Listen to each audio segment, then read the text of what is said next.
Live and direct, mother lovers. That's right. I'm your host, MysDiggi. This is something you might not never know nothing about. I got my co-host here, Dan DNA. What's going on, Dan? You all right? I'm very good, I'm up sir. now. I'm very That's it. good, man. Yeah. Wide awake. I'm ready, you know what I mean? Been another crazy week as usual, but you know, we're here in top gear, man. We want to give a shout out to all the uncommon senses locked in already. Shout to Black Einstein, Robbie Love, Regantology, Tempest Elixir. What's going on, bruv? Yes, man. We got the crew on board. You know, we got another one, man. We like to go deep with it, of course, all the time. First of all, though, we got to give a shout out to the CMOS boss. Of course, the cmosboss.co.uk.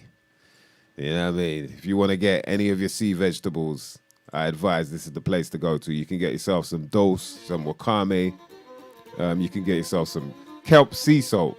You know, I've been hearing things about, I've been looking into this sea salt with kelp thing. And yeah, it seems that there's more to it than something to do with Celtic salt as well. I've been hearing a lot about Celtic salt being very good at like drawing toxins out. You know what That's I mean? all I use, yeah. Oh, for real? Yeah. Yeah, okay. So yeah. I think people definitely got to jump on board with that. The kelp sea salt. The spirulina as well. Very powerful. Very high in protein as well. Do you know what I mean? So, you know, I don't think it's a good idea for any of you to miss out on any of the quality products coming from the cmosboss.co.uk, especially the dose, man. The dose is banging. You can get, it's all well crafted as well. It's all organic, off the coast of Donegal. Do you know what I mean? Wild Atlantic way, meaning there's no bull crap. I nearly swore there, D. I gotta be careful Well there. done, no? Yeah, there's no bull crap. See it there? None of that all mixed up in, you know what I mean, the waters that these sea vegetables are growing in. So therefore, the waters are clean. That means the vegetables are clean. Do you know what I mean? And they made sure of that, man. They made sure of that. So big up Richie and Torraim. And make sure with whatever you do, you know what I mean, whatever product you get, you go to the checkout and you type in about 20. Make sure you put in ABOUT and the number 20, and you'll get yourself 20% off any order. And when I'm saying the products are quality, I feel like Wolverine, Dan. I feel like Wolverine. Yeah, the way my nails are growing, it's like shh. Yeah. And like it's almost like rubber. Like you think it's like right, is it rock hard, but nah, it bends. Yeah. Yo, superhuman business, man. I'm playing around. I'm telling you, serious. And also, so if you, bladder wrack's another good thing for the ladies out there. The iodine, you know what I mean? It helps with the thyroids and that. You clean out your system if you need be. But like, if you can't make the actual gel yourself, you can also get it ready-made. Do you know what I mean? And there's going to be some new products coming in. I can't say too much, but I've heard, you know what I mean, a few things through the grapevine. There's some new infusements coming in with the CMOS gel. So look out for that from the cmosboss.co.uk. Mother lovers. Yes. And moving on. Look, we got to get into this because, as I was saying last week, I think it's serious. Especially, you know, me being an MC, do you know what I mean? Doing what I do, there's a lot of like work that entails being able to, you know, not necessarily hold your breath, but have some breath control. Do you know what I mean? And a lot of the up and coming MCs, I always feel like it's quite hard to explain to them how it works. But once you kind of master it a bit more, it's easier to last the night. You know, you don't have to worry about your voice getting torn out because you're controlling it in a way. And also the fact that you need a bit of stamina as well if you're going to be, you know, doing like a late night event or whatever. So, you know, and then let alone all of that, I think in general, it is important for us to be able to, you know, breathe properly and even understand what breathing properly actually means. Anything from a job interview to going to the gym. Yeah. It's going to involve you having to have some sort of breath control. So this is going to be interesting. Yeah, and you know, whether you're nervous, do you know what I mean? There's this thing of like you might be getting on stage or you might be going to a work interview, you know, and you're nervous and that. Breathing can help you ease all those nerves. All of a sudden you feel a bit more calm, like you're in control. The boss is naked when I go into the office. Look at him. You know what I mean? You're feeling that much in control. Like, so I think this is going to be very interesting for a lot of different people, even suffering from different, anxieties and stuff like that. I think this can help you. If you get too high, even. You know what I mean? So yes, man. So yeah, it's a great pleasure to have this guy on, and shout out to Richie as well for linking us up with this man. So he had to make sure we give him the shout out. Has a website. This man has a website called Breatheolution, and dealing with a lot of breath work, cold therapy, and these are things that I think very much so, especially if you're working out, if you're training. The cold therapy can really help with recovery in that. And I think it helps for us to understand these things a lot more. So, yeah, I'd like to introduce Kevin from Breatheolution. It's a pleasure to speak to you, sir, honestly. This is Thanks for having me on, man. It's a pleasure. It's a real pleasure. Yeah, I've spoke to you a little bit before. I've had a manic couple of weeks, but yeah, I know, man. Really appreciate you taking the time, man, as much as you've been up to as well. Yeah. It's been busy, but all good. It's keeping me away from the pub. This is my co-host Dan DNA, aka Dandolph. AKA Dandolph. So I just a little bit of a delay on that. Oh yeah, sorry. Yeah, good. Yeah, man. But yeah, so yeah, obviously Richie had told me about your work. He mentioned like coming up to see you and stuff about the cold therapy as well as the breathing, and so he was taking me through some of the exercises, and even just like the understanding of how things can work. But it just got me to thinking, first of all, is like what is it that even made you think, okay, this is something that I know works? Like, how would you have to have done it a few times. So what was it that triggered you? Go, all right, I'm going to try it. Yeah, it's kind of a long story with me, really. 18 years as an alcoholic, and just an addict in general. ADHD all my life. Asthmatic, of which I'm still asthmatic, but I don't use inhalers anymore. I've cancelled my prescription for inhalers by using this method. I rate that. And several other methods.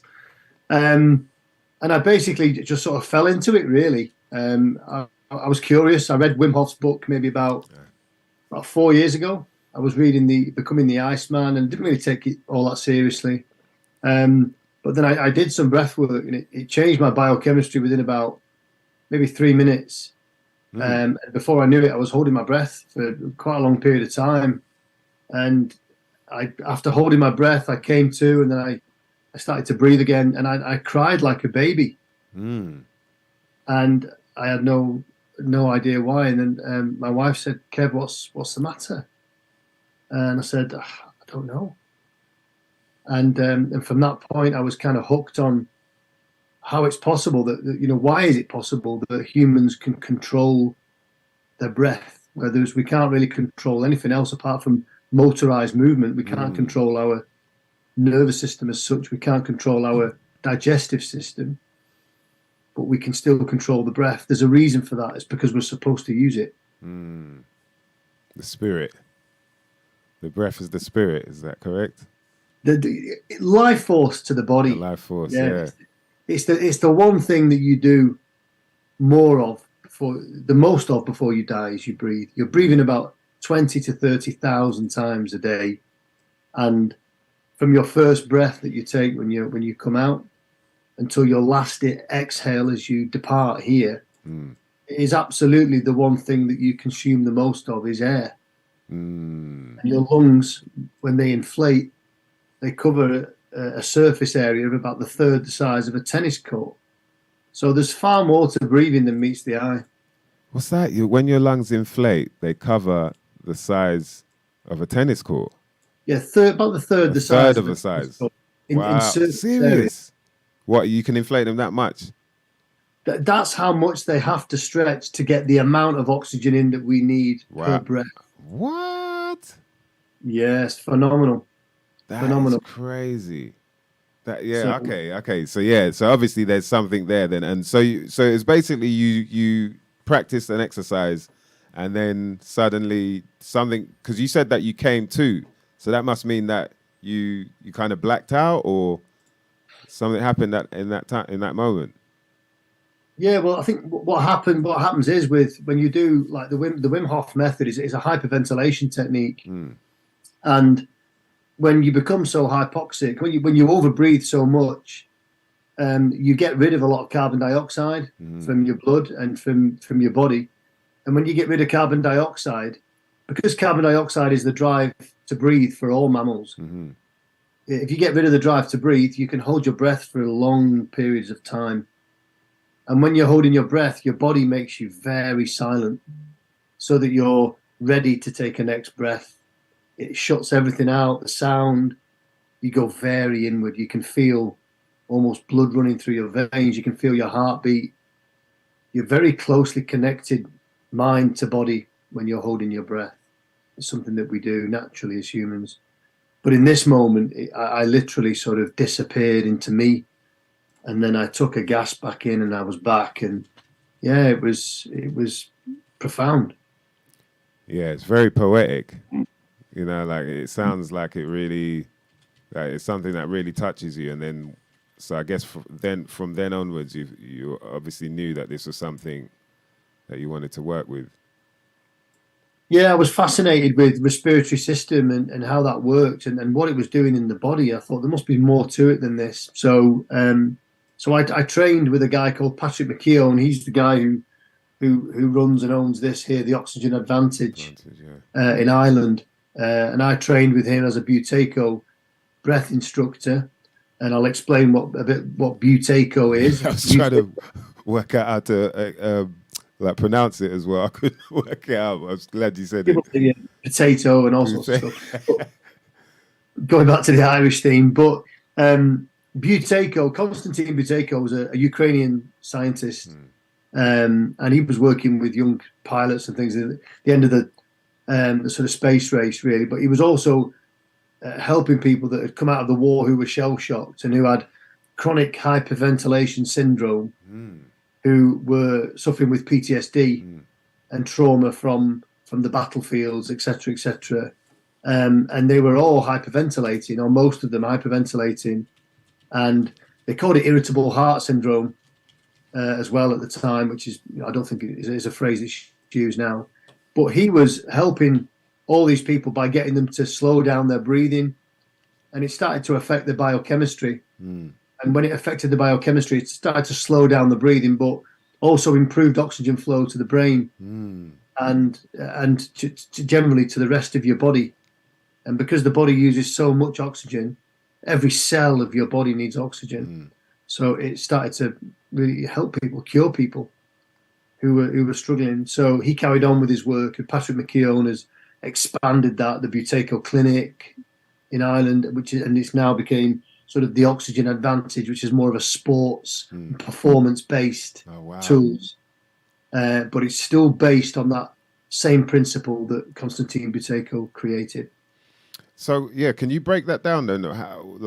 So the system and how it works in terms of, because you're saying that it can actually help. I guess like you're helping athletes, maybe fighters and sure, and such. And so, is it a case of sort of it's helping them build more blood cells within themselves? Like, how does it work? Or extract more oxygen as they're breathing, or what?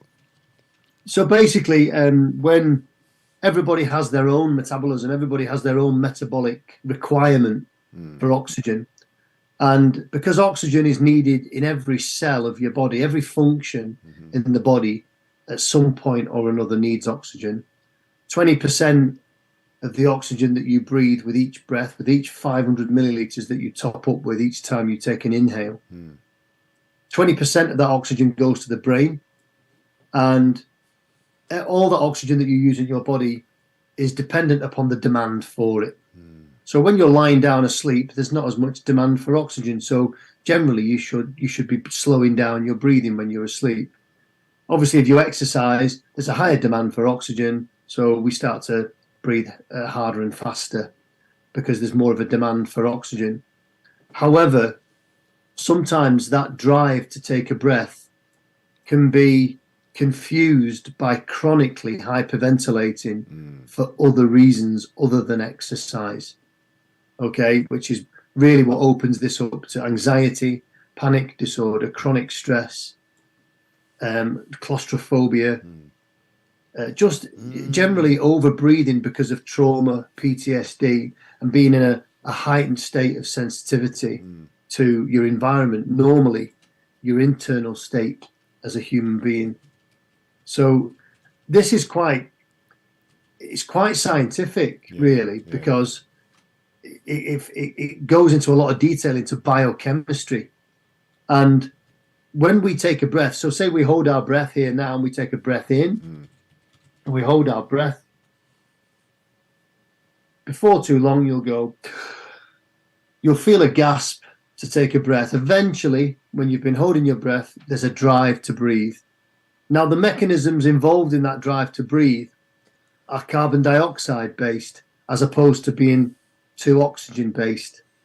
So in terms of your biochemistry in your body, your carbon dioxide levels are at a certain millimeter of mercury in your body, a certain type of pressure in your body. Okay. So oxygen's got to be at the right pressure, CO2's got to be at the right pressure, and so on and so forth. So when you hold your breath, CO2 rises. And when CO2 rises, it sets off alarms in the head, in breathing receptors in the brain, your chemoreceptors, your blood monitors in your body. They receive these higher levels of CO2, and it sets off an alarm to tell your diaphragm to drop. So when you're holding your breath, you feel your tummy turn, and you'll take a breath in. That message is received because of CO2, not oxygen. Basically, that's where I'm going. Yeah. So you're saying the fact that the CO2 is rising is the reason why all of a sudden now you're trying to balance that out by taking more. So you're trying to take in more oxygen. Is that correct, or to balance it out? Sure. Yeah, sure. So it's getting you to breathe because CO2 is coming to a high level, so it wants to get more oxygen, and also it wants you to exhale some of the CO2. That's basically how the respiration system works in humans. So, and in all mammals. So it's a drive to breathe because of CO2, not oxygen, until it gets below sort of 90% oxygen in your blood, maybe high 80s. Then oxygen starts to get involved then. But the key drive to breathe is carbon dioxide in the blood. What? So we're out here saying, I'm just trying to get some oxygen. Yeah, I'm trying to get oxygen. But really, I'm trying to get rid of carbon dioxide. Sure. And you're trying to do both. Yeah, I guess it's just as important, you're saying. Yeah, but it has to be finely balanced. And if you overbreathe, if you breathe through the mouth too much as a human being. Mouth breathers. Mouth breathers. Mouth breathers. Yeah, absolutely. Right. If you breathe too much. And this is becoming a bit of a pandemic, Kev, to be honest. And the reason for that is because mankind is changing, and we've kind of got left behind with modern technology and softer foods, less breastfeeding, faster pace of life, faster moving vehicles, planes, trains. And the human body is struggling to keep up. And the nervous system isn't really keeping up with it. We think it is, and we think that the human brain is capable of, keeping on point with these things, but it's not really. It's moving a bit too fast in terms of the evolutionary process. And this is why there's so much ill health in the world now, is because it's struggling to keep up with it all. The dopaminergic system, addiction, sugary foods, and ADHD, and so on and so forth. The list is endless, connected to bodies that are low in oxygen. And so you're about to touch on the mouth breathing thing. Sorry, I interrupted, but what were you going to say about that? Because I know that's quite an important thing, and it's quite linked to your whole body, isn't it? Really, it can sort of disrupt things if you're just breathing through the mouth constantly. Yeah, for sure. And in a recent study in America, they tested thousands and thousands of people, and 80% of people with ADHD were mouth breathers. and 80% is a figure that's too high. And they've done similar tests in this country, and nearly half of them that ended up in special educational needs kids were mouth breathers snoring at night. And snoring is dysfunctional in humans. Nobody should be snoring. And it's just something that's accepted, and it's, we laugh at it. Oh, yeah, he's snoring again, mate, and all that sort of thing. But it's not funny. It makes humans poorly, snoring. And it increases your chances of, getting things like type 2 diabetes if you're holding your breath in your sleep, if you have sleep apnea. And it's also linked to dementia and various other ailments that you get through not getting enough sleep. High inflammation of the blood. So basically, when you're born, the first breath that you take really is taken in the womb, and it's taken in third trimester. You start to swallow amniotic fluid, or in fact breathe it in. So we're actually a bit like fish a little bit. We're breathing in fluid, and sometimes the mums can feel this as hiccups in the womb, third trimester. But the animal is getting ready for atmospheric pressure, which is 14 psi. So when we come out of the womb, we're stressed, obviously, after being safe for 9 months. We're stressed, we come out, and the lungs empty of fluid, and we take on atmosphere, a pressure that's much greater than it is in the womb. So as soon as the fluid leaves, we gasp through the mouth, we hit the phrenic nerve, the diaphragm drops, and we take our first breath. And that first breath that we take is connected to fear, unfortunately, because we're frightened as we come out, and we're cold, and really we want to get back in the womb. And I talk to all my clients about this, but the pre-Botzinger complex in the brain, forget the name, but it's watching your breathing.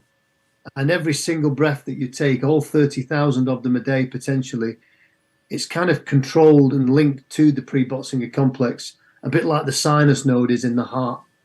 It's controlling the cyclic patterns of your breathing and your sighs, and it alters your breath when you go into every environment that you step into potentially.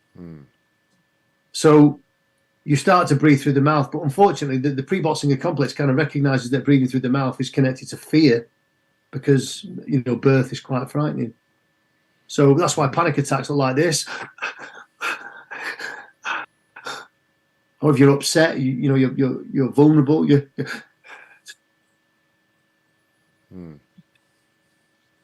So it's through the mouth. Whereas when we breathe through the nose, how do we feel?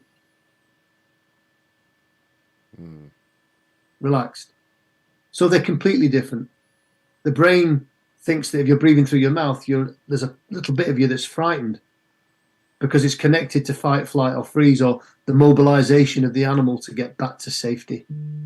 And Charles Darwin wrote about this in 1872, a long time ago. But the human emotion is a tool really to get the animal back to safety, parasympathetic state. So your breath is connected to every emotional experience that you ever go through in your body, and it remembers it. Right, I guess that's how long distance runners can do what they do. There's that memory. Long distance runners, generally, very, very good ones tend to breathe through their noses a lot. If you look at the guy who did, I think he's a Kenyan, but he did the fastest marathon, just about 2 hours, 26 miles. And look at his mouth as he runs around. He's nasal breathing. Certain tribes, indigenous tribes in Africa, they have coming of age ceremonies where they make young men drink from a sacred cup, water, and they set them off to run across the desert in the searing heat in the day. And when they get to the end of the desert, it's about 5 miles, I think, the distance. It's quite a long way in the searing heat to run.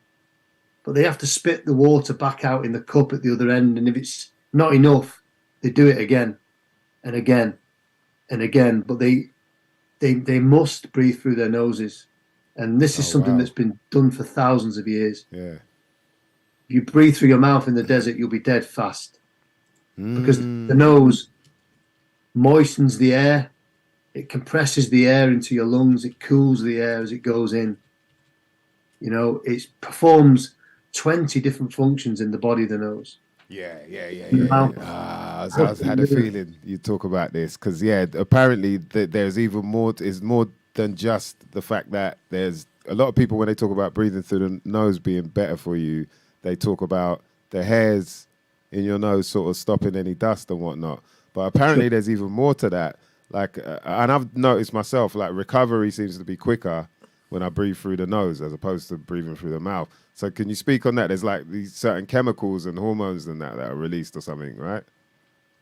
Yeah, 100%, Kev. Yeah, all that. And, you know, if you open the mouth and look in the mirror, there's nothing in there to do with respiratory conditioning or health.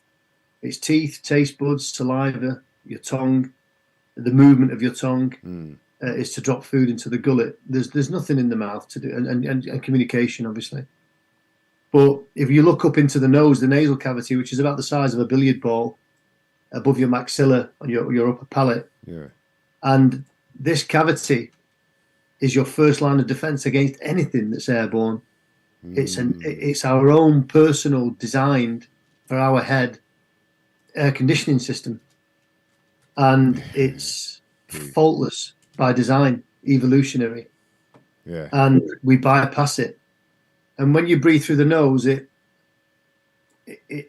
pushes air through spirals and turbinates. If you cut your head in half, you'll see a diagram.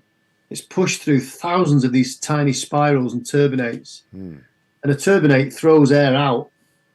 So it throws the dust particles and the pollen and the particulates and the COVID and the influenza and the viruses out to the sides as it goes through with each breath. It then is caught in flaps of skin, mucus and hairs, and hopefully most of the time either dripped onto the back of your throat where you swallow it, you cough it out, or you sneeze and you get rid of it, or most of it. So it's nature's way of trying to protect the third of a size tennis court lungs from everything that's outside. In fact, they knew that when COVID kicked off that you probably had about a 15 to 18% less chance of getting COVID if you breathe through your nose only. Is that what they said? Sorry? That's what they said?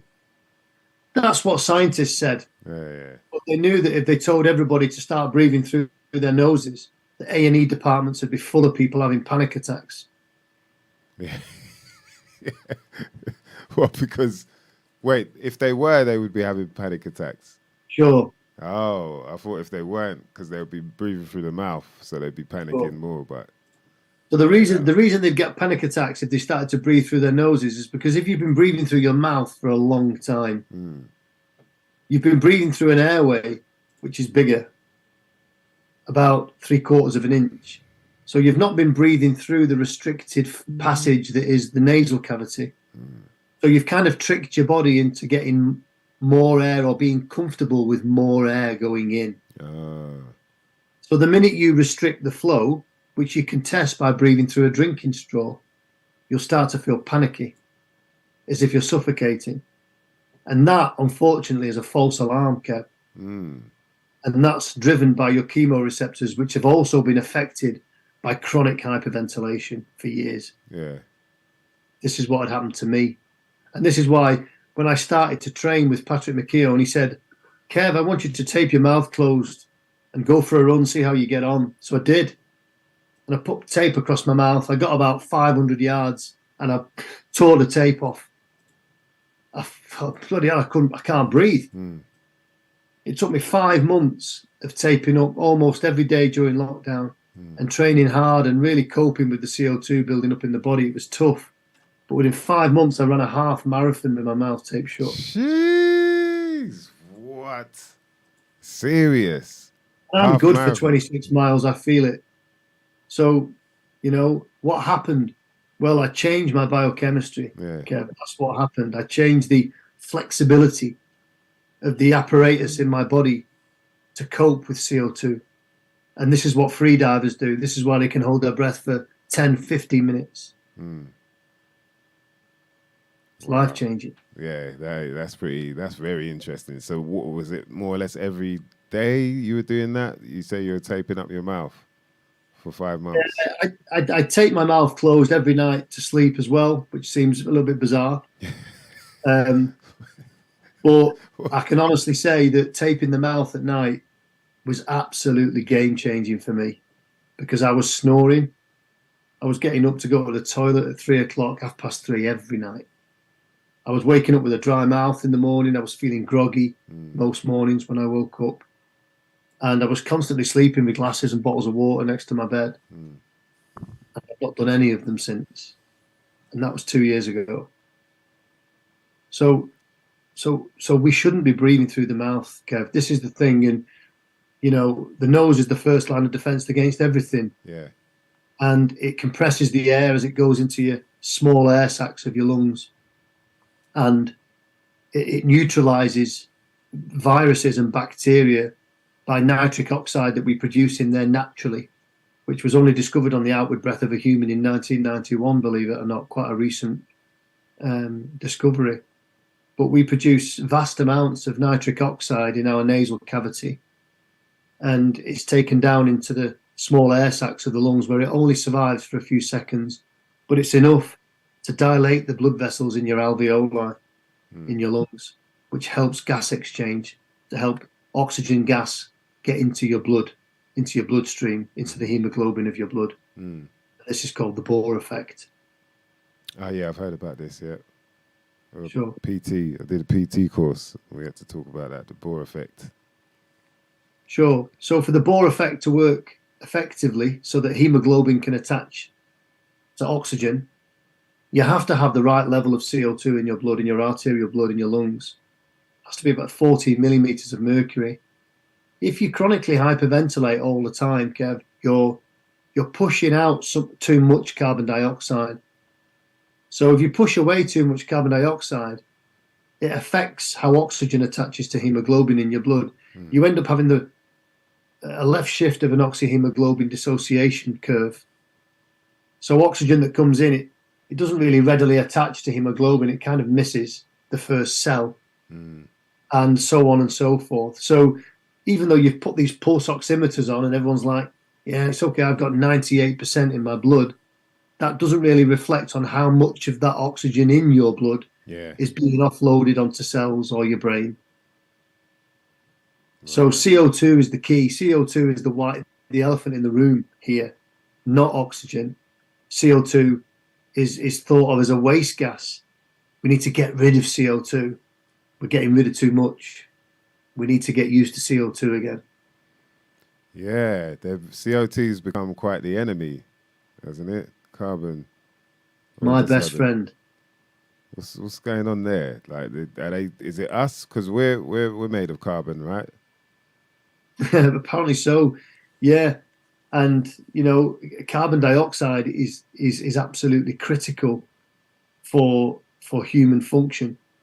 And everybody that's going around that's hyperventilating, that's puffing and panting, and when you're exercising, if you're puffing and panting when you're exercising, it can be because of this false drive to breathe.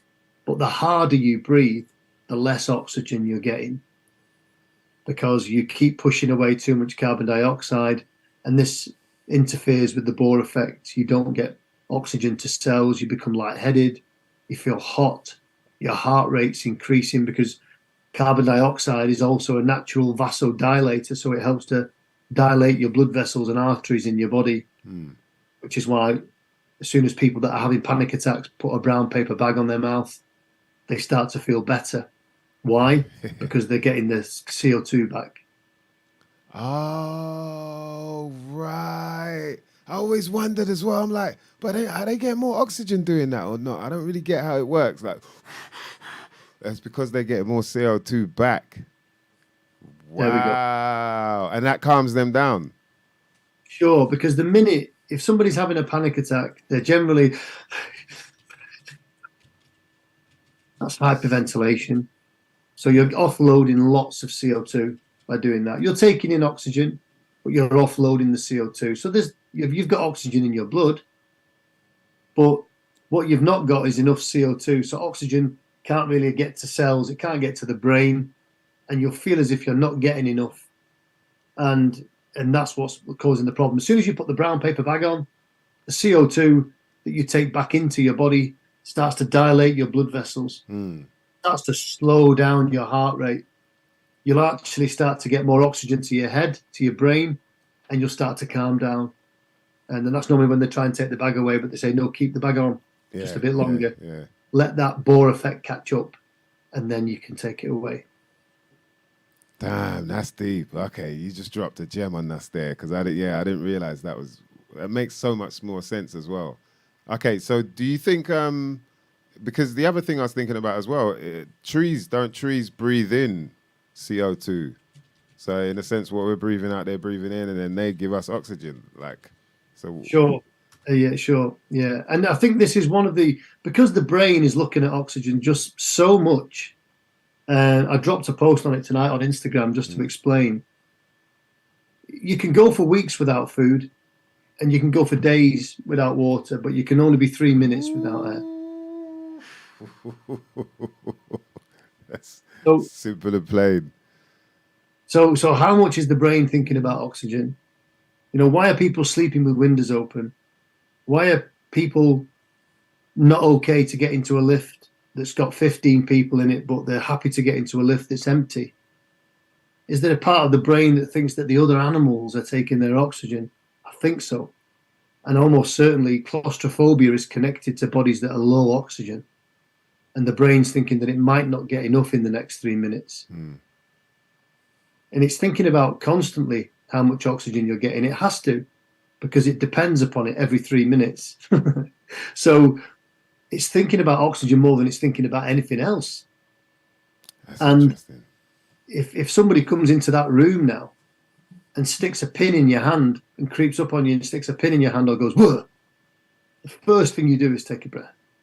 It's the first thing that your nervous system does to mobilize you. It goes with everything, with every scenario, whether it's fear, panic, a horror movie, you see an image that frightens you, a loud bang goes off, you step into a different environment, you step into an uncomfortable environment, the first thing your nervous system gets you to do is take a breath. So it's directly linked to oxygen. So we're here. This is the podcast right here is some shit you might not never know nothing about. We're after Watershed now, so we can swear and say what we want. I mean, I'm your host, MysDiggi. You can call me Mice. This is my co-host, Dan DNA. We're here with Kev O'Neil of Breatheolution, talking about breath work.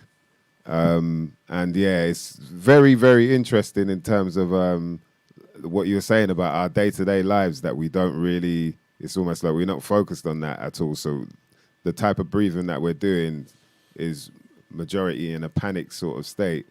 There's one thing I was wondering, though, because someone like me, I was quite hyperactive. Well, I still am, but I learned how to calm it down with certain herbal remedies.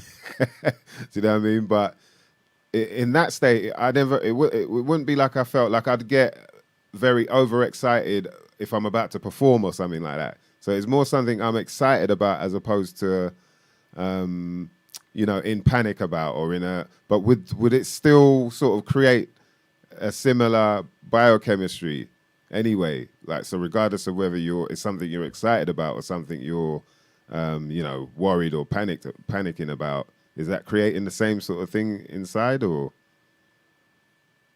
Yeah, I think both situations create adrenaline. And sometimes feel good chemicals as well if you're excited. Yeah. You're going to get dopamine. With fear, you don't get dopamine. You get adrenaline. Right. So they're very different. Okay. And the thing is that more than likely people that get anxious when they're doing certain things, or they're going to job interviews, or they're going to events and things like that, if they get frightened, they're more than likely slightly hyperventilating before they even get to the event. They're already winding themselves up. The brain's already doing catastrophizing. It's already doing what it already does.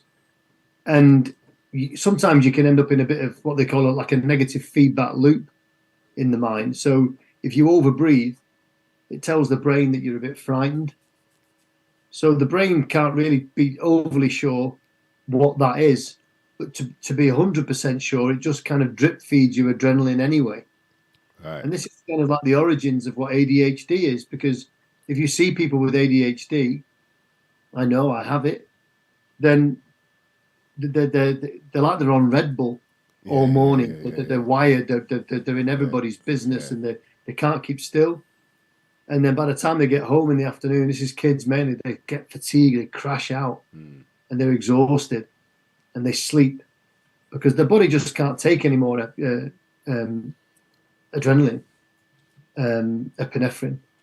So they crash out, and then they can't get to sleep at night. So they've got white noise on, they're playing stuff in their ears, they've got lights on, televisions on, and ADHD is rife. It's absolutely rife, and people with ADHD have not got a lot of oxygen in the body. They're not getting oxygen, So I think over the next few years, I think the oxygen advantage and the techniques that they use, they're going to be used in schools and stuff, because the minute you start to improve something called a Bolt score, you start to feel a bit different. And it's working wonders with people. I did some work a couple of weeks ago with a lady and a 9-year-old daughter, and she's got ADHD, and she's been doing these exercises only for a few weeks, and she said she just seems different. I can't really put my finger on it. I said, does she seem calmer? He said, yes, that's exactly it. She just seems a bit calmer. She's getting on better at school. She's concentrating more. What the hell's going on with this? She's getting oxygen. Yeah. That's exactly it, right? You're allowing for those sort of neural pathways to now dilate a bit more and allow oxygen to pass through a lot better. And so that's calming her down and she can focus more. Sure. And she feels less aroused in her environment. So the outside world doesn't seem as much of a threat because she's getting more oxygen. So the thing is as well that we have to, with things like ADHD, we have to look at the interoceptive state of the animal. And if it's on high alert all the time because it's over-breathing and because of other stimuli as well, alcohol, drugs, whatever chemicals you're putting in your body, etc., then it changes how you react to external environment, what it can do. So interoceptive state is quite important. And don't forget, connected to that, you've got trauma, PTSD, abuse, and that stays in the body. There's a book for your listeners called The Body Keeps the Score by Bessel van der Kolk. Whether you've heard of that. Yeah, the CPTSD thing, is that what it is? Yeah. I know the book, yeah. So in the body we have this amazing stuff called fascia, and it's, some scientists think that the blood and the bone in your body is fascia, but the cells have a capability of remembering themselves. They don't need a human brain to do that. This is evolution. The cells of your body and the fascia is doing its own thing. The body does keep the score, and sometimes it's keeping people in certain states from when they experience their trauma as children. And your breathing can quickly drop you back into that. And how you feel as a 40-year-old guy might actually be feeling the same emotional sensations and feelings in the body as an 8-year-old. And this is something that I witness on a weekly basis whilst doing regressive breath work with clients. And it's helping people to process the past, not releasing trauma, because you can't really release trauma from the body. It's not possible. No. You can't bypass evolution. Your trauma is what keeps you alive. Your PTSD is what keeps you alive. If you could get rid of it, you'd be dead already. Do you know anything about German New Medicine? Have you heard of German New Medicine? I've not heard of that German New Medicine before. Have a look into it. If you get a chance to it's like a different approach to illness, trauma, and it's about how when you get shocks or conflicts, that they sit inside the body in different places. So different illnesses are actually not really illnesses. They're the manifestation of these shocks or traumas, and about, you know, the what we think of as disease is actually just the trauma or shock being encapsulated inside the body, inside, say, a cancer, or inside you losing your eyesight, or inside having what we think of as like polio or something. It's not actually like a virus. It's that you're encapsulating some kind of trauma. So say like trauma in the womb, with not being able to escape the womb, the baby will come out with the legs not working. And that's what they would say was, some sort of genetic childhood illness, is actually just the child suffering from trauma of not being able to get away from a loud noise in the womb or something like that. So, but with what you're talking about, it's quite an interesting addition to it. Sure. Thanks for that, Dan, and I'll definitely check that out. And that kind of falls in line with, with everything that I do, because the fascia has the capability of feeling everything. And there's fascia around every visceral organ in the body. And it's smarter than we are. It's perfection, this human body that we're in. Evolutionary perfection. We think we know quite a lot with the human mind, but it's way ahead of us. And we're literally just skimming the surface. But as Dan says there, that they're looking at it differently. This is what we needed to do. We needed to look at it from a cellular level. Cancer's just a cell trying to survive. Bless it. I say to people that it's that it's the thinking about stuff really gets in the way of it all, because the body knows what it's doing. It's us. We interrupt that process by overthinking things and adding stuff to it of like, oh, maybe it's attacking me. That's you thinking about attacking things all the time. You're projecting onto what nature's trying to do, and you're creating this whole duality in nature of like things being against each other and things being, and all that. So then you start thinking things are attacking you. So then you're sort of, you think something's wrong. You think something's wrong. When the body's just doing its thing. You're interrupting that process by second guessing it, almost sort of saying, you sure you know what you're doing? The body's like, leave me alone. Let me get on with it. And then like, you go to the doctor gives you antibiotics, that interrupts it. We don't trust ourselves, we're at that point where you get stomach problem. You eat something and your stomach gets all messed up. What happens? Like you either get diarrhea or you want to puke up. But then we're like, here, take this and stop it from doing what it's supposed to do to get it out. And then what is this thing? This thing now, your body's like, I don't know what this is either, man. I don't know what, it might end up being some lump somewhere or whatever. But we're that lost in knowing that, our bodies are powerful. These are powerful machines that, they're made, to keep us going. Like the whole point of it is homeostasis, isn't it? Is to be able to keep a balance. And going back to the breath work, I think that's a really important part of it, because it's something, like you said, we can't survive after 3 minutes without it. So it's probably best we start taking control of it a bit more. Indeed. Are there any sort of, like quick tips you can give people in terms of like trying to get used to more nose breathing then? Because, I do know quite a few mouth breathers, man. And, I feel bad like saying, you should breathe through your nose a bit more. But, it's like what type of exercises? I know there's one about touching the roof of your mouth with your tongue, getting the tip of your tongue to the roof of your mouth. That can kind of stop you from mouth breathing. But I think there's loads of techniques. There's loads of different ways to breathe, and there's loads of different bits of equipment that you can use out there. As long as you can breathe through your nose, and it's not blocked, and you've not got a deviated septum, you've not got a mechanical issue with your nose or your respiratory function of your nasal cavity, and there's no reason why you shouldn't be able to breathe through it. It was designed for you to breathe through. And to be honest, when you were a baby, you were breathing through it. Some babies struggle if they're tongue-tied, etc. You're talking about the tongue in the roof of the mouth. When you're born, you're breathing through your mouth. Sometimes you're crying. There's a lot of babies that cry when they come out in fight or flight a little bit, and they come back here to mum, she kind of, she gets hold of you and comforts you, gives you some dopamine, some serotonin, some oxytocin. So she gives you some feel-good chemicals.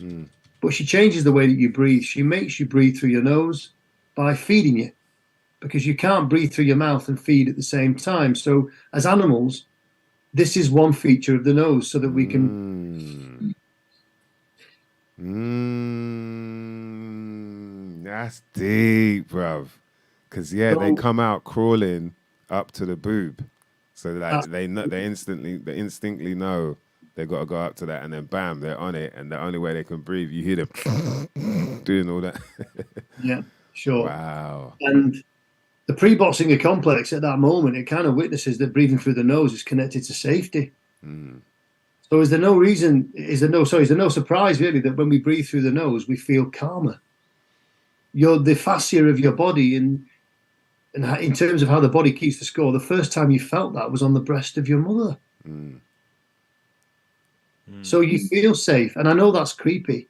And I know, but Sigmund Freud spoke about your mother being your first kind of intimacy as an animal.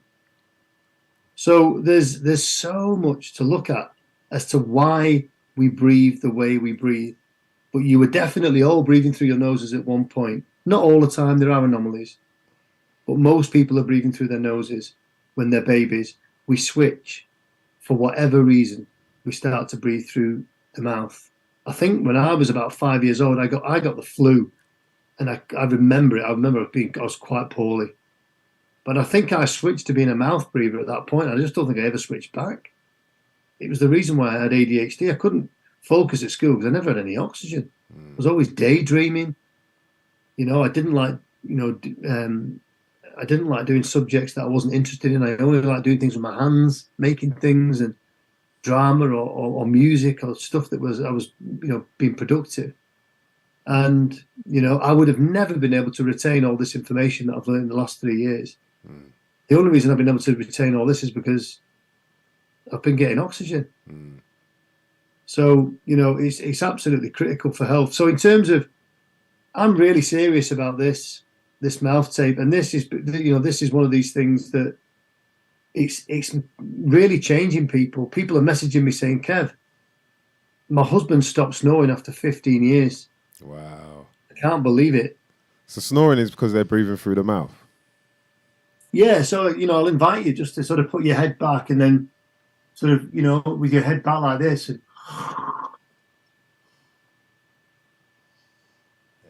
okay. You're taking a wild breath back. Or even if your head's down and you've got too many pillows, and you breathe, even if your mouth is closed, you're far more likely to. Yeah. So even the position of the head in sleep, while you're asleep, being overly comfortable with lots of pillows is affecting sleep apnea.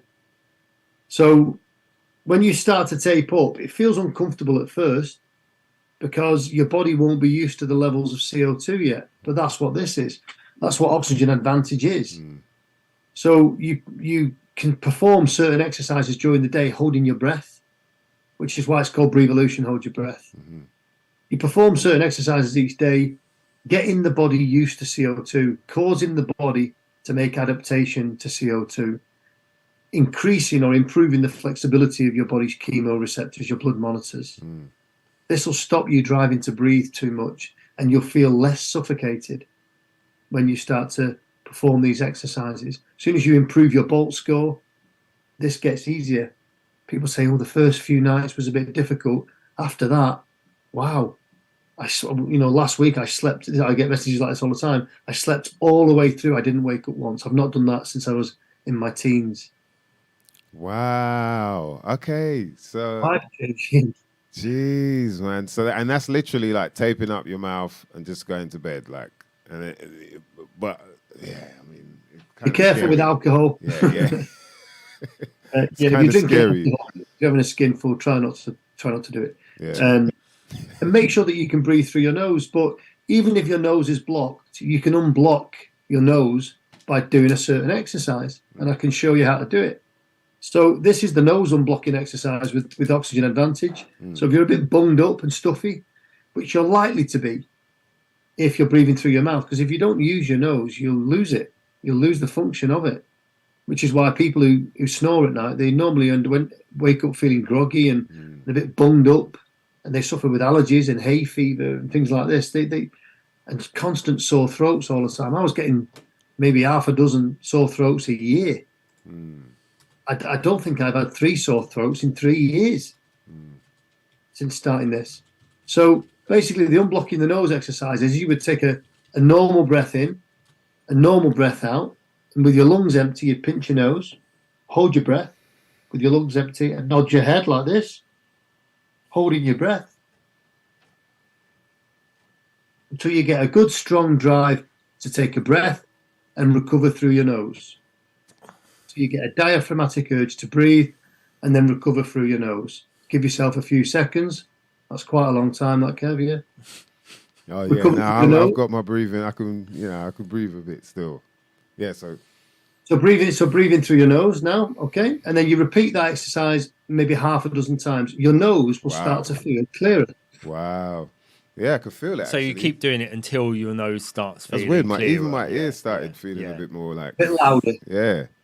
Yeah, because you're dilating blood vessels in the head. Ah, right. That's science there, bruv. Look at that. You could do that to yourself, though. Imagine. Like people, bruv, you got a tissue. Like, bruv, sort yourself out, man. Just go over there for 10 minutes. Sort yourself out, man. Wow, that's amazing. Cheers for that, Kev. CO2 in the blood, and the increase in CO2 dilates blood vessels in the head, the neck, face. You start to get more blood flow to that area. You start to breathe through. It doesn't, depending on what you have, if you've got flu or you've got a cold, then it'll quickly build up again.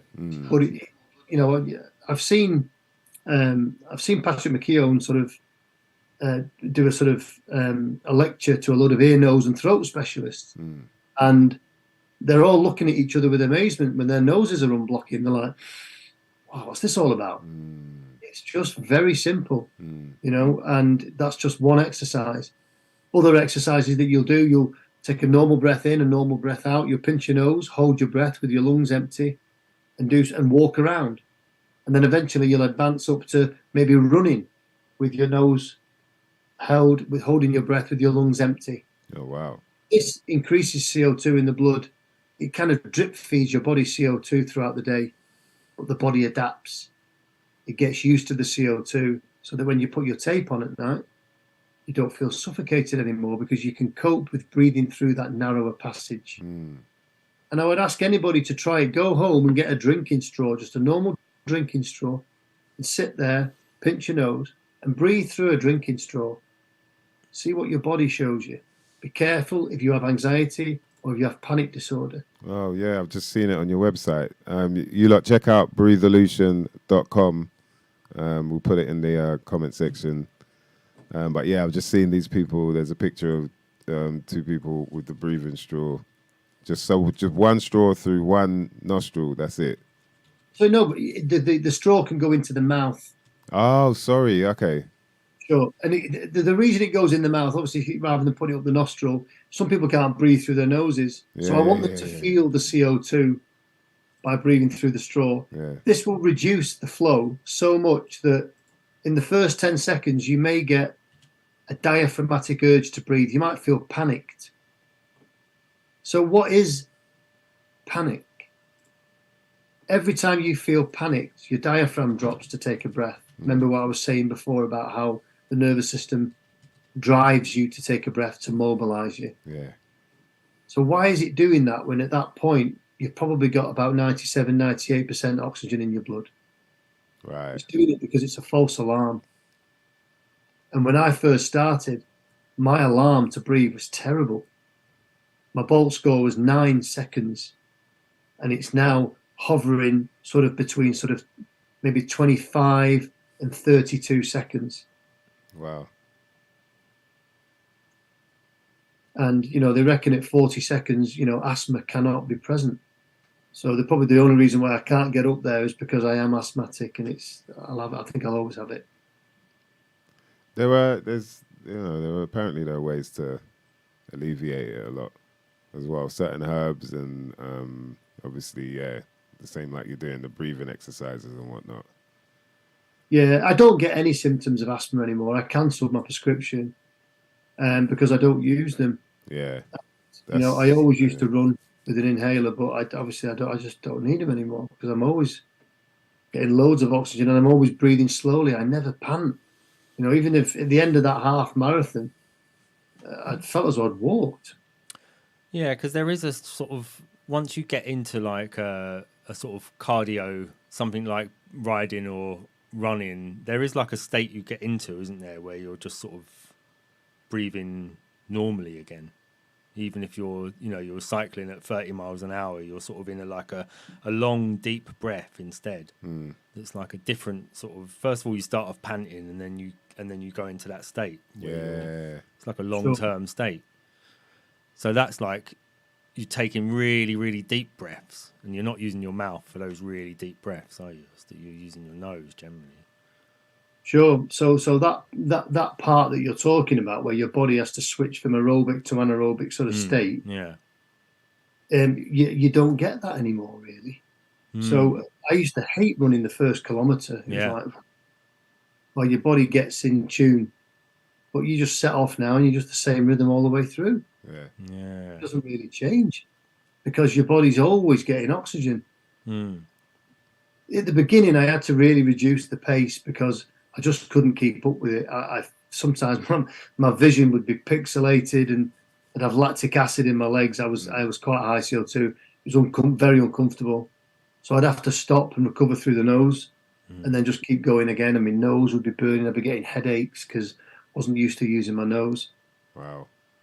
But it soon changed. If you put the effort in, it's rewarding. Yeah, and that's like you said, that's very key to it all as well. Is putting the effort in is like trying your best to make it a regime, like it's part of your, I guess, every day. In some form of way. Every day. Yeah. If I breathe through my mouth now, it feels alien. It feels unusual. Whereas it used to be the other way around. If I breathe through my nose, it feel odd. So that's complete change in the body, in your biochemistry as well. So it's life changing. And I was always really frightened to talk to people to strangers and stuff. I was always a bit shy and a bit nervous, but I don't ever feel like that anymore. Now you seem like a real calm gent, man. Very calm and like grounded. Very like you stand upon what you say type thing. Sure, and of course, you can tell that I'm passionate about this because it helped me so much. And I've had the pleasure of working with, about 2,000 people in 3 years. Wow, serious. I've worked with a lot of people. Yeah. Okay, so Les Allison in the chat says about nose expansion straps for people with damaged noses. So you've worked with athletes then, and people who have actually got broken noses or damage to their nose. Yeah. So what happens there? What's the sort of, is there problems for people who've got damaged noses or anything like that? Yeah, it's going to be harder for them to adjust. If you've got a deviated septum, which I thought I had at one time, but sometimes it's just your genetics, and sometimes it's just the size of your nostrils, and sometimes people are just a bit unlucky as well. But if you watch me breathe in hard through my nostrils, you'll watch my right one collapse, which might look like the left on the screen, depending on what you're seeing. But if I breathe in hard, yeah. So it collapses when I breathe through it hard. Now that shouldn't really happen.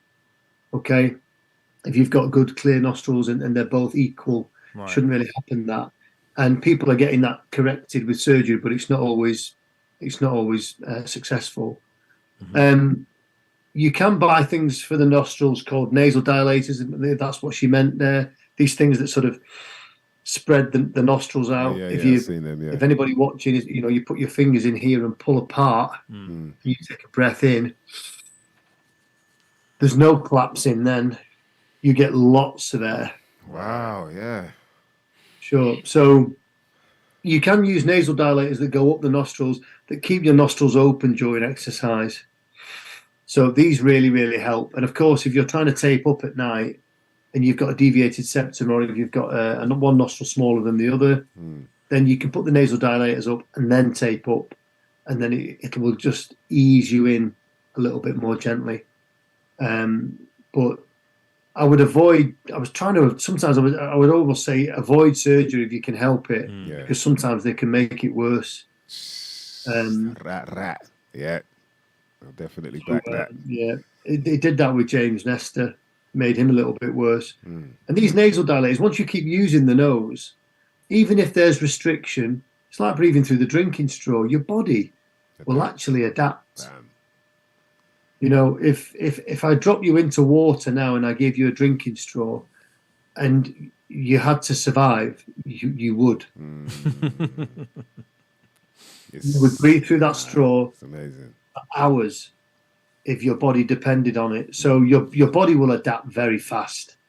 When you're sat up in a clinic, then you're probably more tempted to take the straw away and, oh wow, I'm not getting enough oxygen. If your life depended on it, the nervous system reacts very differently, and it adapts faster. This is why I do these crazy things, and it's why I go running with no top on in minus conditions and with taped up and plugging nostrils up to run and do all this crazy stuff to try and get the body to adapt differently. Wow. So you're saying as long as you address if you've got issues with like your nose, as long as you sort of address those first, you won't have any problems after that. So if it just means taping up to just to expand your nostrils a bit so that you can use your nose more, you should be fine after that. Sure, and you'll be amazed by using the nose, especially if you've not been using it for a long time, how it starts to open up. And the use of it starts to come back again. Things start to dilate a bit faster. And people do report back saying, actually, I feel as though I can just breathe a lot clearer through my nose these days. So, if you don't use it, you lose it. And then related to the... well, it's not really related. I suppose it is because it's about breathing still.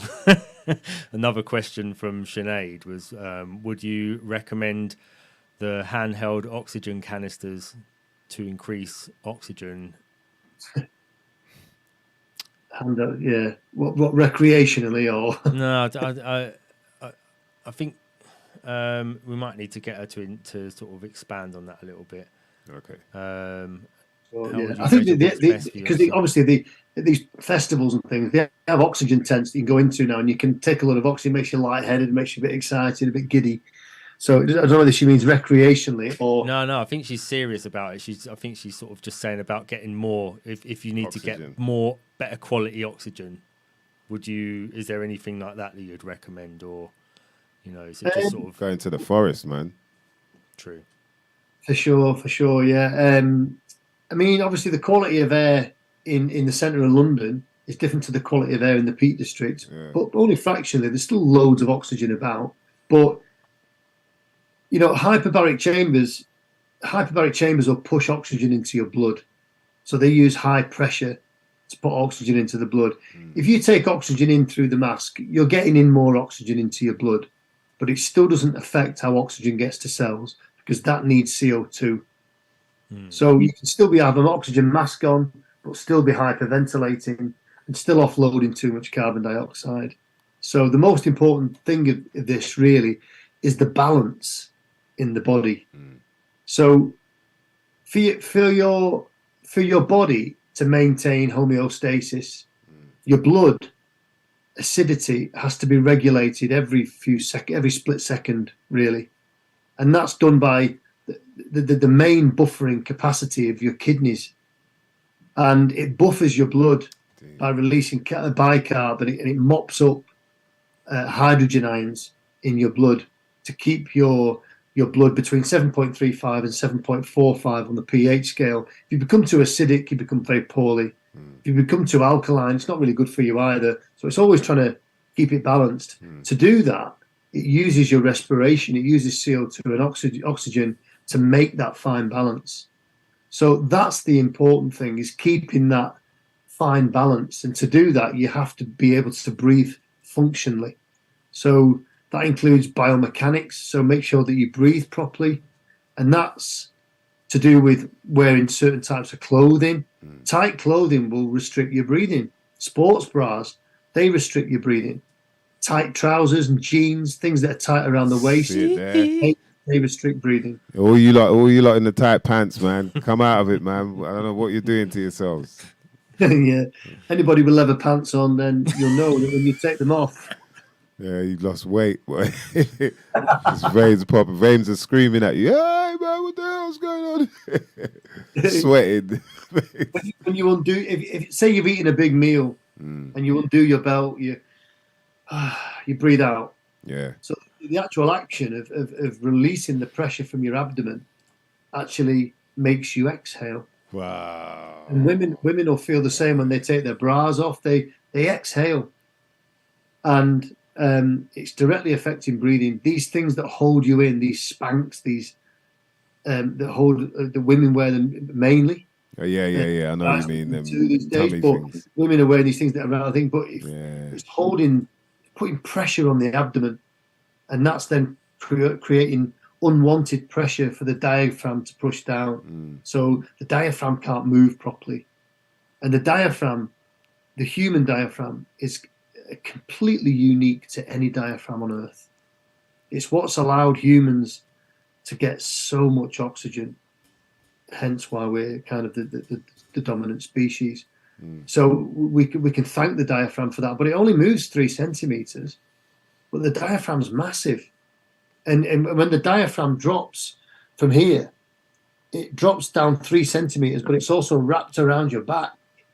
It's connected to your pelvic floor in women. It's connected to your structure of your body. And it drops down with so much force that it allows the lungs to fill with air. So when it pushes down, it reduces the pressure in the thoracic chamber in here. Then you take on atmosphere. That's one breath. But when it pushes down, it also squeezes your intestines, and it helps with digestion. Wow. So this is why people that hyperventilate, they have gut trouble. They have Bubble guts. bowel syndrome and constipation. As soon as you start using the diaphragm again, it starts to squeeze, and it's perfection. And the diaphragm is doing more than one thing. It's multi-directional. Yeah. So I guess that leads to some importance to breathing through because there's like a difference between breathing with the stomach and breathing with the chest, right? Like upper kind of your lower throat and chest, where that's more shallow breathing, and then you've got the deeper sort of breathing, which is using more of the diaphragm. Is that correct? Yeah, correct. Yeah, and the thing is that if you're upper chest breathing, you're not really breathing into the full lung capacity. So basically, when you take a breath in, you lose this much anyway, up to about here. All this is what they refer to as dead space. It's about 150 milliliters of that 500 milliliters per breath that you need, that you lose with every breath, because it doesn't actually reach the part of the lungs where the gas exchange takes place, because that doesn't really take place until you get to branches 16 to 23 of your bronchioles in your lungs. So you're breathing up and down into dead space, which is why people who were getting COVID, who were quite fit people, the ones that were hyperventilating before they got COVID, they weren't breathing into alveoli to start with. So when they got COVID attacked the alveoli that they were using, which wasn't a lot. And they were ventilated because they just struggled to breathe, because the body wasn't used to using the alveoli. This is why they were performing emergency tracheotomies on them, so that they'd put the pipe down here and they'd force oxygen into the extra alveoli in the lungs, and it would be enough to save them, to give them oxygen. Does that make sense? Yeah, I've had it. Yeah, kind of. It's a bit baffling with all that. But Yeah, I know it's a bit heavy. Yeah, but I've had a tracheostomy before, so I know what that feels like. They didn't have to push oxygen in there, but it definitely helped me breathe a lot better. So that's why I appreciate these sort of conversations where we can, because I think it makes a massive difference, man. Like a lot of what you're saying, if when people put it into practice, they'll see the benefits. Do you know what I mean? And there's definitely a calming effect that it has, more tranquility. Part of the reason why I believe that there is, such practices as meditation and things like yoga and whatnot, where breathing is quite a strong part in what you're doing. So yeah, very much. I think it's something I think we should all sort of take part in for real. It's important, man. Yeah, for sure. And I mean, anybody that thinks it. I mean, I was one of these people that if you talk to me about meditation, we kind of lose a lot of guys with meditation because. And chakras and the Buddha and all that sort of thing. They kind of think it's a bit too spiritual sometimes. A lot of guys can. Yeah. This is why this is really good, because this is science. It's biochemistry, and it's definitely reliable because it's all there. It's all there in these science papers, and it's all backed up. And there's just too much information out there now. That the internet has made it possible for us to read through some of these papers that are years old, over 100 years old, and they knew then that people should have been breathing through their noses, not their mouths. Overcrowding of teeth in the head is fallacy. It's not real. There's no such thing as overcrowding of teeth when they take teeth out and put braces on people. It's because human faces are getting smaller, and one of the reasons for that is the lack of breastfeeding, the lack of chewing food, softer foods, sugars, so much communication that we do these days. But epigenetically, the human face is changing. If you go into the catacombs in France and look at skulls over the last 500 years, you'll see that the upper palate on humans is getting more narrow and narrow, and the teeth are getting more and more crooked. And when you breastfeed a baby, it forces the tongue in the roof of its mouth. It mews. And this makes the maxilla, the upper palate, wider and longer, leaving room for teeth to drop down. When we increase bottle feeding, certain things went through the roof: asthma, allergies, hay fever, tongue ties. It's all related. If you make changes to mankind, it'll remind you. There. Yeah, and you're saying some things that are very much connected. Like, so you said from birth, from as a baby, suckling on the nipple, then our tongue is already pushed up to the roof, and then that causes teeth to widen. And they say because we're, a lot of mouth breathing tends to that doesn't happen as much. Now you got the overbite as well as the sort of lower jaw as well is thinner. Yeah, I guess that's part of the evolution that maybe we don't want. And then they correct things in the dentist all the time as well, like changing where they tried to change so I've got like my bottom teeth come out over the front, over the top teeth. So they tried to correct it to pull my teeth back so that they was all in line. But I just had it all taken off after about a month. It was annoying. I like the fact that my jaw comes out, and it gives me. You got the overbite or the underbite. They like come, like my jaw comes forward and my teeth stick up over the front. But I think also like now there's this whole thing of like everybody has to smile all the time because of the internet, and you've always selfies. Everyone's whereas like when you breathe through your nose all the time, you look moody a little bit. Yeah. Because you're not smiling as much. Wow. And that's if you look at old photographs, nobody smiled. They all had their mouth closed all the time. Yeah, they're all like that. I'm having that down. Yeah. There's nothing wrong with looking stern. Actually, like men look stern. That's what you notice. Like the thing of smiling and having your mouth like what they call soy face now, Is that what they say? Soy face. Yeah. Soy face. Jesus, the names they come up with these days, boy. Yeah, it's not a natural face. Yeah, it is a bit too friendly. It's like, bruv, we don't know. But it's also fear, when you look at people when they're like scared, it's a similar thing. Like you say, you're taking oxygen in through your mouth really quickly because you're scared. Exactly. Yeah. If you look at when you go to any if you look at any of these seminars, they use a picture of Wills and Kate to explain the differences between somebody. Kate Middleton was breastfed till she was about 3 or 4, I think, and she never had any dental work. She's a fantastic breather, very athletic, symmetrical, stunningly beautiful. And if you look at the picture of Wills next to her, she's got a full set of upper teeth, very straight teeth, beautiful teeth, never had any dental work. Oh, I was going to say. Wills and Harry, they both had overcrowding of teeth. They've got a small upper palate where they've taken teeth out when they were teenagers and they wired them up and just pulled them back in. So he's got a very narrow upper palate. When he smiles, you'll see big gaps in the side of his teeth, holes, little triangles. And they used, and Wills and Harry, they weren't breastfed. Because Diana could breastfeed. Right. So, is that connected? Maybe, but there's, these big companies were coming out in the late 70s, SMA, Cow and Gate, they were forcing bottle feeding, and it's just too coincidental. Fake ass milk. Do you know about the there's a CBD content in breast milk, and that we have receptors to CBD as well as human beings, and so there's that's also part of the connection that babies have with the milk. Wow, so there's probably there's so much to do with birth. It's like that's a whole nother subject. Like I think we should do a show about it for sure.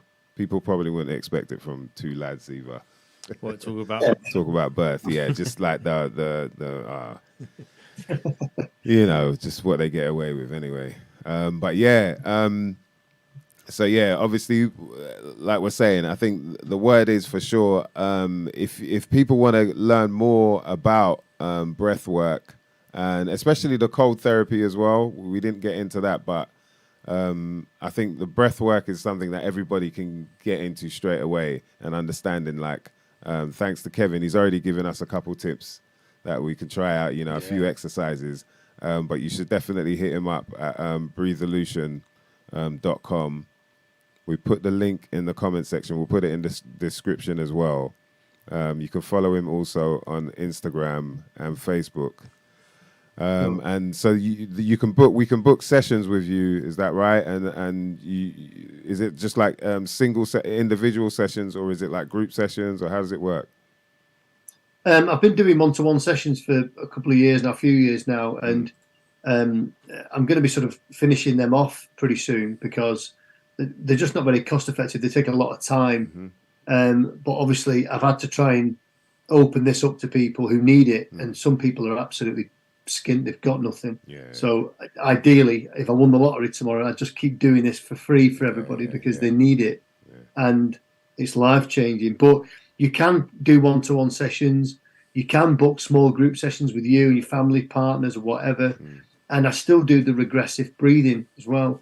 And that's proving really, really beneficial for people, the regressive breath work, because that's helping people to process trauma and abuse and PTSD. And it's fascinating how it's doing that. How the body keeps the score with it is just absolutely fascinating. The more and more I witness it each week, it's really helping people. Is it like going into sort of trance state or something? Well, basically, with regressive breath work, because of the nature of the nervous system, to get you back to safety, it will use the past to do it, which is why, basically, when you ask people, if you remember, when was the time that you were most frightened? Your brain will probably flick in an image or it'll show you something, So say, for instance, you said you had a trachea fitted one day. Okay, quite a scary time. So you still see an image of it. You see an image of the hospital, the ambulance, whatever, but you still see it because your nervous system won't let you see it because you were in danger. So that's kind of like it's trauma. So because the body stores that, it stores it so that hopefully you won't do it again. Because if ever you see an ambulance or if you go into a hospital, you'll be slightly triggered by that event. It's a given. Does that make sense? Yeah, I would say what I was going to ask you as you were saying that, and you made me think about it.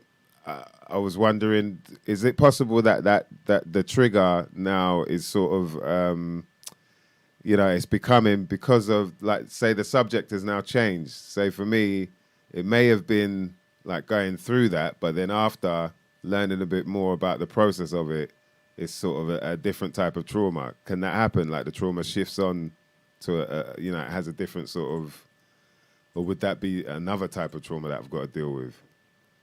No. You see, the thing is that you can, because of neuroplasticity, it will change. Yeah. So Okay. you will reset neural pathways in terms of how you process that traumatic event as an individual.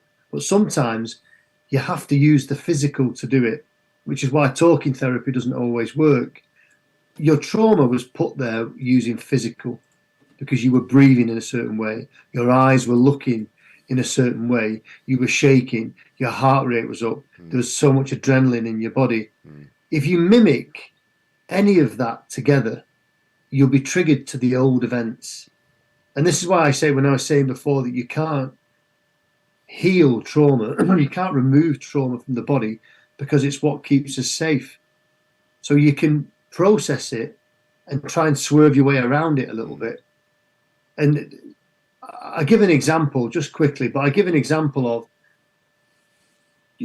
this, just a trigger warning here for people, by the way. You're 15 years old, you're attacked in a park, okay? And you're left almost sort of, you're left injured on the floor. You were attacked by somebody that smelt a certain way, who wore a certain aftershave. You can go forward and do any therapy you want. And you can do as much EFT and as much EMDR, and you can do as much Reiki and breath work as you want. If you walk past somebody in 20 years' time that wears the same aftershave, you're going to get triggered. Because the body won't let you forget that aftershave. Your olfactory bulbs are on the back of your brain, on the forward part of your brain. So your sense of smell is very specific. Yeah. So as soon as you smell that, it'll be, oh God, you'll feel it in your body to the core, because your nervous system will be like, stop it. Do you know what that's like? Do you know exactly what that's like for me when I smell bacon? When I knew you was going to say that. Fried, yeah. I knew you was going to say bacon. How funny at school, you know what I mean? We did the experiment with the ham and that, put it on the Petri dish, and I used to be balls deep in the bacon. Whatever you wanted, sausages, whatever it was, man, I was there. Pork chops. But after that, it was like, whoa. And then the next time I smelled bacon, it just is the trauma of seeing what happened the next morning, like the maggots and all that. It's like, yo. So, yeah. And so now when I smell bacon, I'm like, yo, like I want to fight. It's like I want to fight somebody just because I can smell bacon being fried. But it's like, come on, man. Someone just wants to put the poke in their funk. What's wrong with me, man? I need to calm down. Childhood trauma. But it's a powerful system. Yeah, you're right. You're right, man. And it has to be, because it has to save your life. It's the same system that allows you to drive down the road and a cat runs out in front of you, and you stop with your foot on the brake, and you think, wow, I was quick then. But your peripheral vision saw that cat way before you. Way before you. It's so, like, yeah. You're right, even driving. Yeah. It's on the ball. It has to be, because you'd be dead already if it wasn't. Yeah. It's got to be fast, to save your life. So it's got to be specific. And your auditory reflex, your conical vision, and your olfactory sense of smell and taste. You can only taste on an exhale as well, by the way. You can only taste on an exhale. You can't taste food on an inhale. What? You can I never even thought about it. Nah, hold on a minute.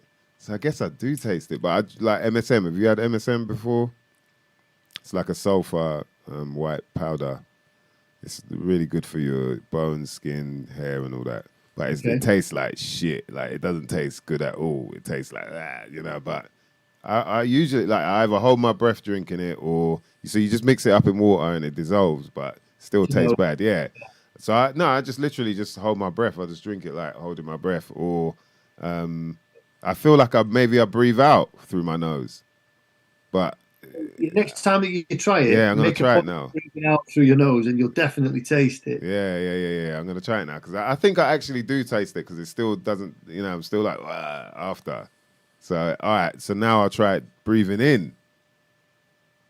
Sure, yeah, or hold your breath. But yeah, if you hold my blindfold breath. somebody, yeah, if you blindfold somebody and give them and take pinch their nose shut, you give them a piece of onion, they can't really tell whether it's apple or not. Wow. Because they can't taste it, and it'll only affect your senses once you breathe out. Wow. So it only becomes sharp and makes your eyes water once you breathe out. Wow. We think it's breathing in. Jeez. No. You're dropping some gems on us tonight, man. What was you gonna say, D? No, that was All there. right. It was just like you're reacting to that. Yeah. Somebody asked, I think it was Mr. Green. I thought that was quite an interesting one. Was why we don't have underwater equipment that has us breathing through our noses. Then, like, surely, thinking about that, surely that would probably help us a bit more if that's more of the natural way to breathe. Yeah, and people who like scuba divers and stuff like that. When you go and do any scuba diving, if you've got somebody who can't breathe through the mouth, they kind of say, "Oh, here we go. We've got a nose breather." So the opposite. Yes, that's funny, man. They do make apparatus now that goes around the face, where you can breathe in through your nose, and obviously for people who have tracheies as well, they have equipment for them to go swimming with, so they don't drown. Wow. Equipment can attach. So that they can breathe in and out. So there is stuff out there. That's amazing. Yeah, man. But yeah, just tell anybody that if you're unsure about the difference between your breath, your inhale is sympathetic by nature because of the gasp.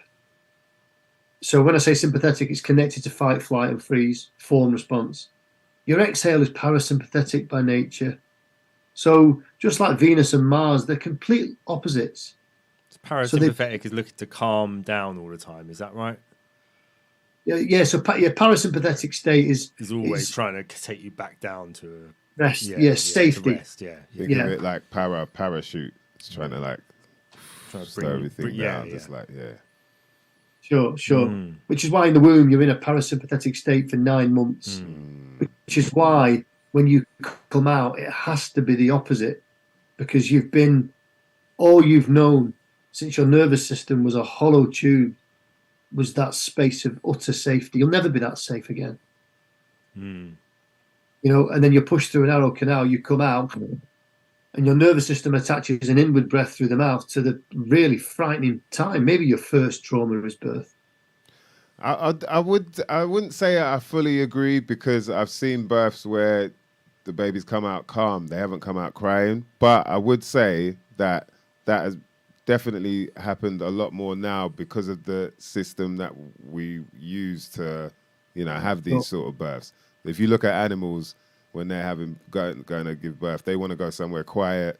It's dark. It's just them.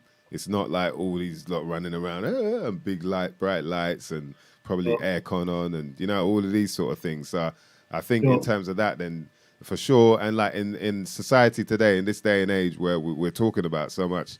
This is a big topic, isn't it? Like things like ADHD, or I should say these are big topics. ADHD, trauma, childhood trauma, ancestral trauma, things that people are going through right now, anxiety with everything that's gone on over the last 3 years or whatever, and some, it makes sense that I think we should start focusing on the power within, and breath work is for sure up there on the list. We try and promote that, like nutrition, obviously looking after your body in terms of working out and whatnot. But yeah, the breathing side of it, I mean, you just laid down the law for us, I think, for sure, Ben.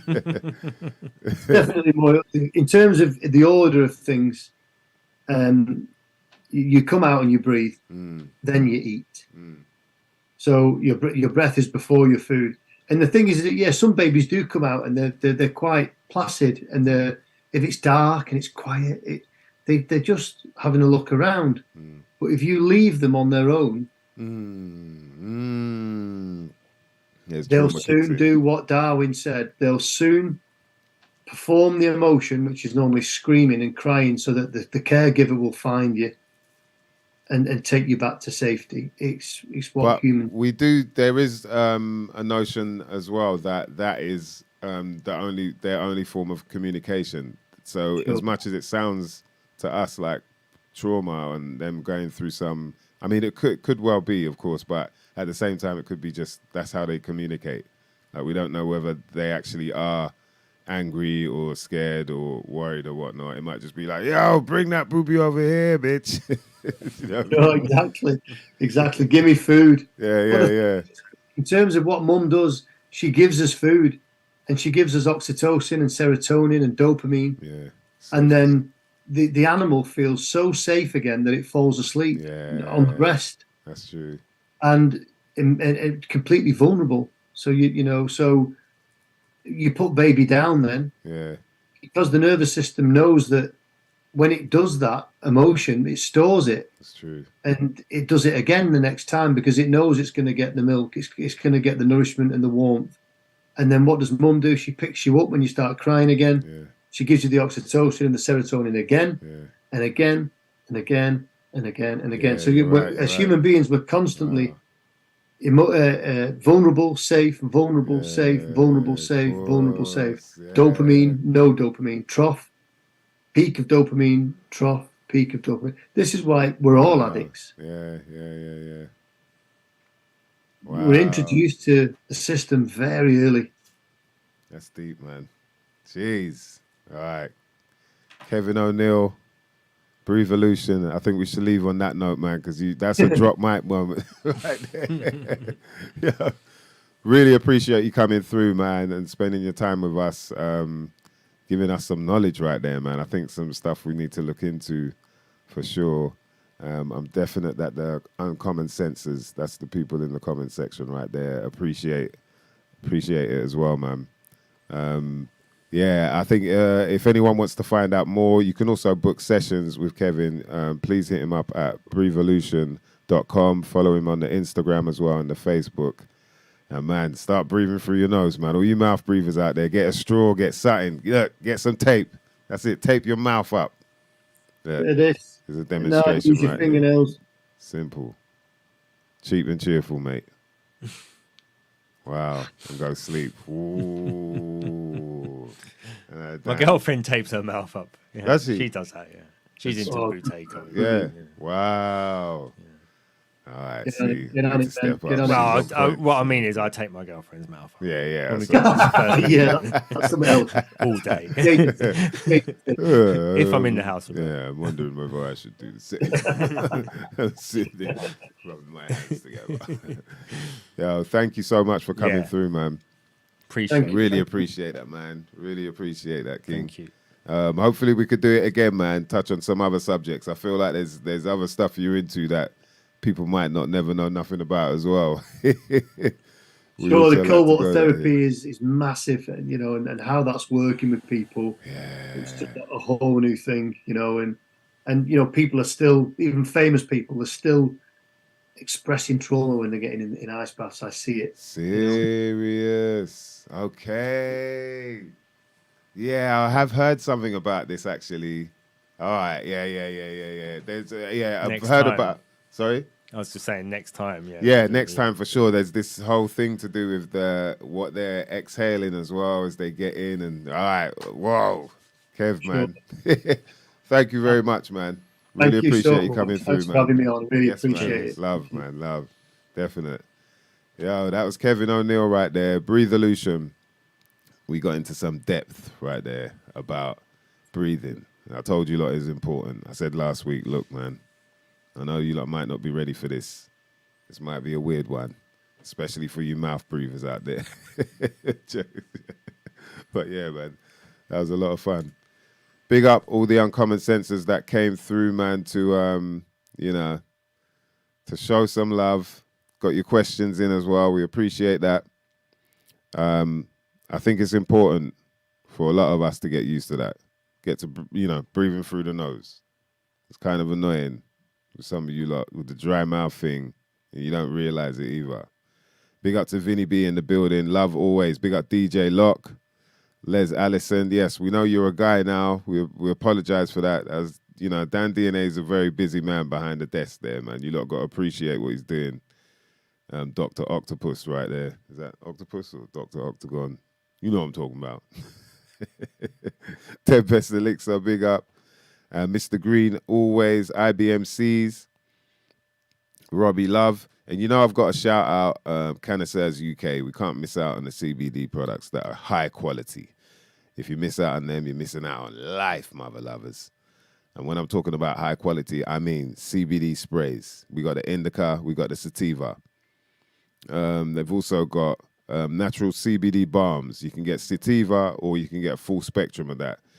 As well as that, you can get sativa, indica chocolates, like Belgian style chocolates. These are all infused with high quality CBD, by the way. Something you might not never know nothing about if you haven't tried it.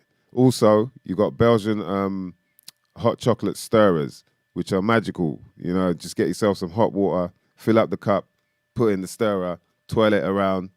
You know what I mean? Maybe do some breathing exercises whilst you're twirling it around. Bam. As soon as you feel that change in your state, it should be ready. And you can get yourself nice and balanced with some CBD chocolate. You feel me? You hear me know? And next thing, right? Hey, sound boy, you know like the way I do the thing, you know? Yo, so make sure when you get to the checkout as well at canistersuk.com that you type in the acronym for the show, something you might not never know nothing about. That's SYMNNKNA. That's SYMNNKNA, and you'll get yourself 20% off any order. You know, we do our best to make sure you lot find out about the best things to help you in life. You know what I mean? I'm what can I say? Like, I experimented on myself with this CBD product right here, and it worked. And I asked the guy, look, would you be up for letting us spread the word on your product? Because we think a lot of people would need it. Especially the indica spray. You know what I mean? The full spectrum to get you right. He said yes. The man from Del Monte, he said yes. And so canistersuk.com is where you need to hit up for all your CBD products, mother lovers. Yeah, hear me? Bloop, bloop, bloop, bloop. Shout out to Regantology. Let's do that. I was going to go into a little, I felt like I should do a little toast in there, but you know what I mean? Yes. Love to all the kings and queens that were locked in this week. As always, we try to do our best to make sure you get some information that you might not never have known nothing about. We want to give a special happy birthday shout out to Anuka. Big up to Anuka, one of our guests previously. It's her birthday today. I believe, what's that? We're in Taurus, isn't it? Taurus season. You know what I mean? Taurus the bull. Yes, happy birthday, Anuka. Out there in the jungles. Where is she? In Mexico. I've forgotten the name. Castabel.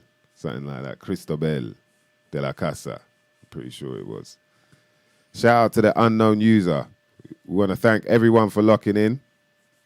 As always, we'll be back next week to bring you some more of what you need.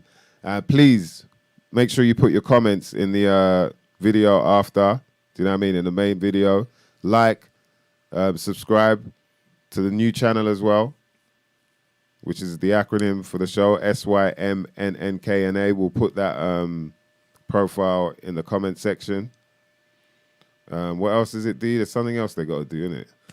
Subscribe to Spotify or podcast or just get the numbers up if you're out there. Just subscribe to them. You haven't even got to listen to it. Just subscribe. Just do that. But you can catch up with all the old episodes on there. The YouTube now is up to, the other YouTube channel has now got up to like episode 65 on it or something. So we're nearly caught up on there. Yeah, that's it. We'll be gone when we've from caught here. up, then we'll try be and gone do from the switch here. over. It's only music on here. Yeah. And whatever else we feel like. Yeah. Ain't something you might not never know. So you have to subscribe to that other channel because we want to try and get that as the as the main channel. Yeah. That's it, man. Bless up, man. Thanks a lot. Regantology, big up to you, brother. Thank you to everyone that was locking in, as always. My name is MysDiggi. That's Dan DNA. Our guest was Kev O'Neil. And you know what we're about. This some shit you might not never know nothing about. And guess what, mother lovers? We're out.